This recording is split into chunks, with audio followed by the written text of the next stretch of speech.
안녕하세요. 저는 연신내에 살고 있는 30대 중반 여성이에요. 30대 중반에게는 일어나기 쉽지 않은 사연을 지금 계신 분들에게만 소개하려고 합니다. 그러니 다들 제 얘기를 한번 들어봐 주세요. 저는 주변 친구들보다는 비교적으로 이른 27살에 소개팅 어플로 대기업에 다니는 남편을 만나서 1년 만에 결혼을 하였습니다. 연애 기간이 짧아서 아이는 천천히 가지기로 생각하였고 결혼 생활을 하면서 큰 문제 없이 달콤하고 짜릿하게 보냈습니다. 여느 때와 다를 게 없는 피부만 스쳐도 두 볼이 발그레해지던 신혼부부 시절 시댁에서 문자 한 통이 왔습니다. 지금 생각해도 정말 소름이 돋는 얘기를 보았는데요. 그 소름 돋는 내용은 바로 도련님을 신혼집에서 같이 한 집에서 살게 하는 것이었어요. 도련님과 같이 한 지붕 아래에서 살게 되는 것도 문제이지만 더 큰 문제가 하나 있었습니다. 평소 도련님의 행동에 문제가 많았습니다. 회사를 다니면서 노래방을 자주 드나들었고 노래방 그 이후도 심심치 않게 나가고 말이죠. 그 외에도 입에 담기 힘든 일들이 더 많았어요. 처음 상견례 자리에서 도련님을 만났을 때와 결혼식에서의 도련님 옆자리의 여자가 바뀔 정도로 여자 관계가 좋지 않았죠.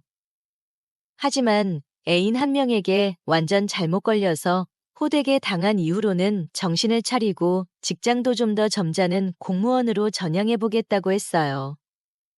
아무래도 공무원 준비생들이 많이 있는 노량진이 서울에 있다 보니 시댁에서는 마음먹고 시작한 만큼 제대로 된 곳에서 해볼 수 있게 해줘야 되지 않겠냐고 하는 것이었습니다. 속에서 천불이 났지만 아무것도 할 수 없었어요.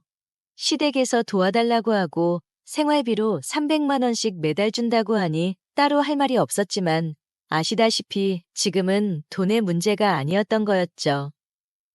남편 말고 다른 성인 남자와 산다는 것 자체가 불편했고 남편과의 한 번뿐인 신혼생활이 이렇게 끝난다고 생각하니 제 인생이 왜 이렇게 처량하고 꼬이는지. 솔직히 말해서 300만 원이면 고급 오피스텔에서 혼자 살아도 충분할 텐데 굳이 왜 같이 살아야 하는 이유를 모르겠더라고요.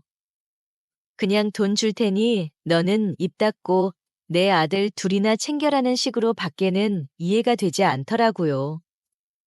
이런 취급을 당해도 지금 집도 시댁에서 해준 집이라 뭐라 할 말이 없었고 평소 경제적인 지원을 많이 해주고 계셨던 부분이라 쉽게 거부할 수 없었습니다.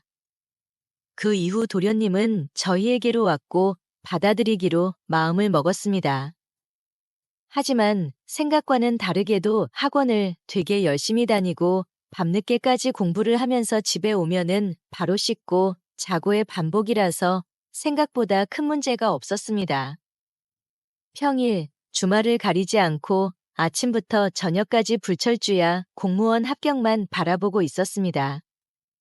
평소 도련님 혼자 챙겨 먹는 모습이 저는 너무 안쓰럽고 해서 챙겨줘야겠다는 느낌이 들어서 도련님한테 드시고 싶은 음식이 있으면 만들어주겠다고 하였지만 지금처럼 간단하게만 먹어도 된다고 하며 즉석조리 식품만 있어도 된다고 했어요. 이렇게 쉽게 300만 원씩 받으니 저는 처음에 생각한 것과는 다르게 너무나도 기분이 좋았고 경제적으로 풍요로워지니 너무 좋았습니다. 정말 마음을 잡고 공부하는 모습이 너무 보기 좋아 보이더라고요. 예전에 듣기로는 엄청 예민하고 까다롭다고 하였는데 그렇지도 않아서 좋았어요. 그런데 갑자기 도련님이 집을 나가겠다고 하였어요. 남편에게 고시원으로 들어가든 근처 원룸에서 사는 게 좋은 것 같다고 하더라고요. 그 이유가 뭐냐고 남편이 물어보자 도련님은 그냥 신혼집에 같이 있는 게 불편하다고 했대요. 저와 남편은 절대로 안 된다고 하였고 멀쩡하게 살 집이 있는데 왜 그렇게까지 해야 하냐고 말했어요. 특히나 남편은 애지중지했던 동생이라 더더욱 독립해서 나가는 것을 반대하였습니다. 얼마 지나지 않아 도련님은 저희들 몰래 그냥 집을 나가버렸습니다. 이유라도 알고 있으면 저희가 고칠 텐데 답답할 노릇이었어요. 남편 역시도 황당하고 당황스러워하였고 이 상황에서 시댁에서 부모님들이 확인차 올라오셨고 도련님이 저희 집에서 나간 걸 알고 나서는 고함을 고래고래 지르면서 화를 내셨습니다. 그러고는 저에게 네가 눈치를 얼마나 주면 공부하는 애가 공부에 집중도 못하고 눈치나 보면서 집을 나갔냐고 하면서 말이죠. 저와 남편은 오해를 풀 수 있도록 충분히 말씀드렸고 그 얘기를 들은 시어머니는 지금 당장 나가서 빨리 데려오라고 말하고는 그 자리를 박차고 나가셨습니다. 저도 너무 열이 받아서 시어머니에게 그런 소리 할 거면 이 돈 안 받겠다고 하려고 했지만 일단은 참았어요. 이틀 후 저는 점심을 먹고 쉬려고 했는데 유독 오후에 더워서 시원하게 샤워를 하고 있었어요. 그런데 샤워기에서 나오는 물 사이로 들리는 현관문 도어락 열리는 소리가 들려서 저는 너무 놀랐어요. 평일 오후에 집에 남편은 절대 올 리가 없기 때문에 도둑이 든 게 확실하다고 생각했거든요. 순간 너무 무서워서 옷도 제대로 입지 못한 상태로 나왔고 혹시나 도둑인가 생각하고 있었어요. 밖으로 나가지는 못하고 슬쩍슬쩍 보고 있었는데 강도가 아닌 도련님이었어요. 저는 일단은 다행이다라는 마음을 가지고 도련님 방을 뒤따라갔습니다. 도련님은 뒤에서 몰래 온 저를 보고 깜짝 놀랐고 그 당시 상황을 얘기해 주더라고요. 형수님은 잘못한 게 없고 제가 편하자고 나간 거였어요. 제가 편하자고 고시원으로 들어간 거고 너무 신경 쓰지 마요. 라고는 얘기하지만 뭔가 너무 답답해하는 표정으로 머문머문 말을 아끼더라고요. 그래서 저는 하고 싶은 말 있으면 말을 해줬으면 좋겠다라고 말하였어요. 그러더니 도련님은 저에게 시원한 맥주 한 잔만 달라고 하였고 저는 바로 술 냉장고에 넣어둔 맥주를 꺼내서 드렸어요. 도련님은 얼마나 답답했는지 그 자리에서 맥주 한 캔을 다 마셨어요. 그러고는 집 나간 진짜 이유를 말해주더라고요. 이유를 들은 저는 너무 민망해서 몸둘 바를 몰랐어요. 그 이유는 바로 밤마다 매일매일 있는 저희 둘의 부부관계 때문이었어요. 사실 저희는 신혼부부이고 지나가다가 스치기만 해도 뜨거워지기 때문에 일주일에 5번 이상은 해왔고 부부관계 할 때 제가 유독 소리를 좀 많이 내는 편인데 그 소리가 도련님 귀에 너무도 잘 들렸다는 겁니다. 저희 부부도 조심을 한다고 하긴 했는데 제가 기분이 좋으면 소리가 절제가 잘 안 되더라고요.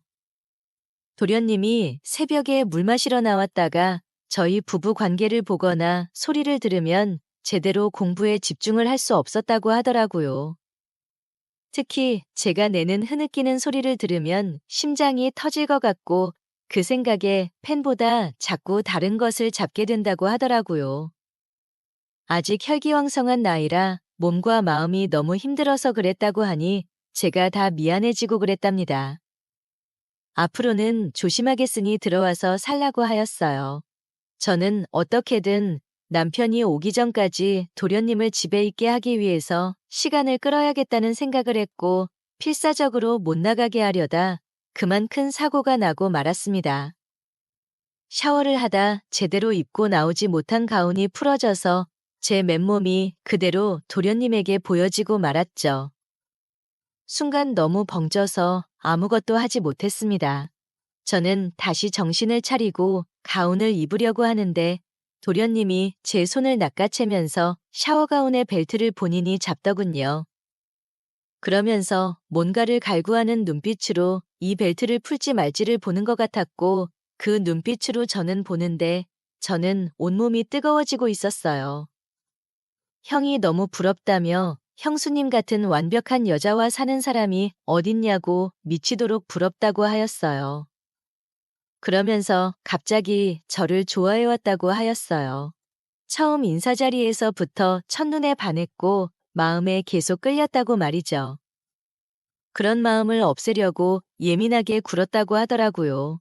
잘 참고 있었는데 다시 본인의 마음이 불같이 타올랐고 밤마다 흐느끼는 형수의 소리를 들으면 더 미칠 것만 같더라고 하더라고요. 그렇게 말을 하자마자 저에게 입을 맞추는 겁니다. 저는 너무나 놀래서 거부를 해야 했지만 평소에 이상형에 가까운 탄탄한 몸과 외모를 가진 도련님이 쉽게 거부하지 못하였어요. 그렇게 도련님의 손길을 거부하지 못하다가 저희 둘은 결국 절대 하지 말아야 할 선을 결국 넘게 되었어요. 신혼집에서 신랑이 없는 대낮에 신랑 동생과 이러면 안 된다고 생각했지만 그 순간만큼은 가득 차는 기분이 말로 표현할 수 없을 정도로 좋아서 도련님 귀에 대고 더 미치도록 흐느끼는 소리를 냈어요. 분위기는 계속 타올랐고 도련님은 한 번에 끝내지 못했고 계속했고 저도 분위기에 맞춰 기분 좋게 만들어줬어요. 도련님과 저는 평생 죽을 때까지 가지고 가야 하는 비밀이라고 약속하였고 도련님은 다시 저희 집으로 들어오기로 하였습니다.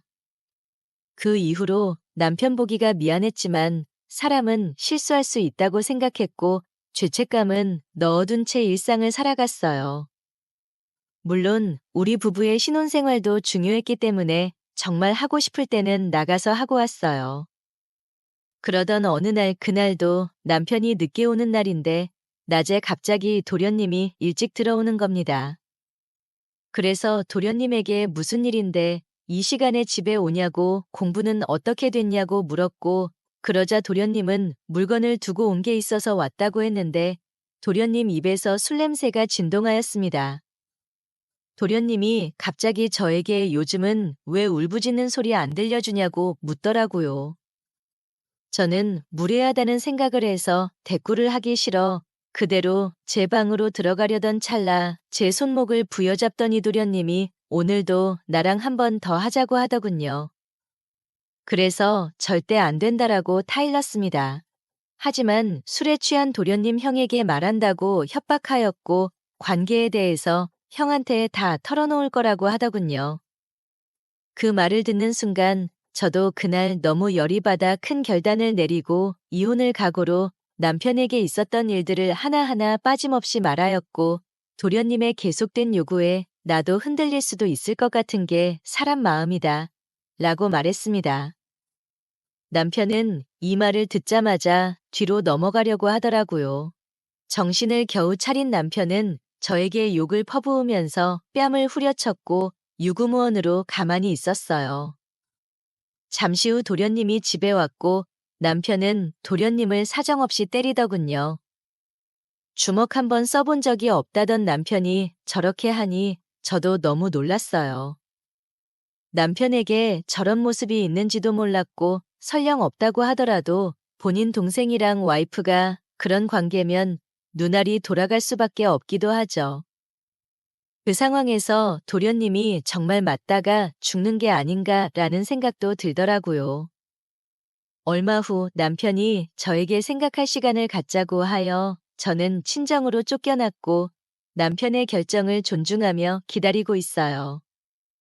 남편이 용서해준다면 다음번에는 다시는 절대 그럴 일이 없다고 하고 싶네요. 정말 어떻게든 이 상황이 지나갔으면 좋겠네요. 남편에게 큰 죄를 지은 것 같아 너무 미안하네요. 저는 지금이라도 남편에게 가서 싹싹 빌면서 빌어야 할까요? 아니면 마냥 이렇게 친정에서 기다리기만 하면 될까요? 잠깐의 욕구가 이 사단을 만들어버리네요. 들어주신 모든 분들께 감사하다는 말씀드립니다.